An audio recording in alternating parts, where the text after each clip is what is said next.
భారతదేశం తాజాగా సాధించినటువంటి మన ఇస్రో సాధించిన విజయం ఎస్ఎస్ఎల్వి ప్రపంచపు గతిని మారుస్తుందా? అవకాశాలు ఎక్కువ ఉన్నాయి. ఇప్పటిదాకా శాటిలైట్ ఫోన్స్ అనేటటువంటిది కేవలం ఎవరైతే సైన్యం దగ్గరనో, సైన్యంలో కూడా ఉన్నతాధికారుల దగ్గరనే ఉంటుంది, లేదా నక్సలైట్ల దగ్గర వేటాడేటటువంటి అధికార యంత్రాంగాలకు ఒకటి ఇస్తుంటారు. అంటే మనకి సెల్ టవర్ లేకపోతే సిగ్నల్ అందదు. అట్లాంటిది ఆకాశంలో ఉన్న శాటిలైట్ ద్వారా వాటికి సిగ్నల్ అందుతుంది అన్నమాట. ఇది కొన్ని శాటిలైట్స్తో లింకప్ అయి ఉన్నది కాబట్టి వాళ్ళకి వరకే అట్లాంటి లిమిటెడ్ ఇచ్చారు. ఇక భవిష్యత్తులో అసలు ఈ సెల్ టవర్స్ అన్నీ లేచిపోయినా ఆశ్చర్యపోనక్కర్లేదు. మన కింద గొడవ అంతా ఏంటి, సెల్ టవర్ పెడితే ఆ చుట్టుపక్కల రేడియేషన్ ఇదంతా కూడా.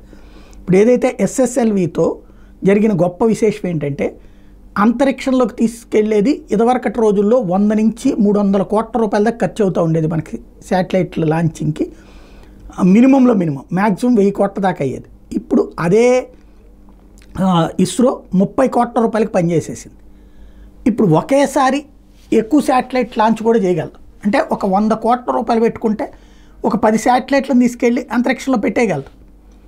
ఇప్పుడు ఈ బడా కార్పొరేట్ శక్తులు ఎవరైతే ఇప్పటిదాకా గ్రౌండ్ కేబుల్ వేసినటువంటి వాళ్ళు వెనకాడచ్చు, కానీ కొత్తగా వచ్చేటటువంటి కార్పొరేట్ శక్తులు కనుక రంగంలోకి దిగేస్తే, ఇప్పుడు ఫర్ ఎగ్జాంపుల్ మన ఏరియాలో కూడా చాలా చోట్ల సిగ్నల్ రాదు. ఎందుకంటే ఇప్పుడు అటవీ ప్రాంతాలు లేకపోతే పల్లె ప్రాంతాలకు వెళ్ళినప్పుడు సిగ్నల్ రాదు. బిఎస్ఎన్ఎల్ కొన్ని చోట్ల వస్తుంది, కొన్ని చోట్ల అసలు ఏది రానటువంటిది ఉంటుంది. ఇకపైన రాబోయే రోజులలో కొత్తగా వచ్చేటట్టు, ఈవెన్ ఆల్రెడీ మననే చెప్పుకున్నాం, సునీల్ మిత్తల్ అడిగారు పర్మిషన్ ఇవ్వమని చెప్పేసి. ఆ పర్మిషన్స్ ఇచ్చేస్తే శాటిలైట్లు తీసుకెళ్ళి పైన పెట్టేస్తారు. శాటిలైట్లు ఎప్పుడైతే పెట్టేస్తారో త్రూ శాటిలైట్ ద్వారా సిగ్నల్ వచ్చేస్తాయి. ఇక అసలు తుఫాన్లు వచ్చినా, వరదలు వచ్చినా, ఏమొచ్చినా ఏ ప్రాబ్లం లేదు. సెల్ ఫోన్ చేతిలో ఉంటే ప్రపంచంలో ఎక్కడికైనా పోయి మనం మాట్లాడుకోవచ్చు. ఇదేమీ పెద్ద కష్టం కాదు, సినిమాలు కాదు, నిజమే. మన నిజ జీవితంలో ఒకప్పుడు అనుకునేవాళ్ళమా, ల్యాండ్ ఫోన్ అంటే వామ్మో అనుకున్నటువంటి దశ నుంచి వాళ్ళ ప్రతి ఒక్కళ్ళు స్మార్ట్ ఫోన్లు వాడుతున్నటువంటి రోజులు, అలాగే కాల్లో మాట్లాడడం గొప్ప అన్నటువంటి నుంచి వాళ్ళ వీడియో కాల్స్ మాట్లాడుకుంటున్నటువంటి రోజులు వచ్చేసిన తర్వాత ఇది జరగదు అనుకోవడం అమాయకత్వం.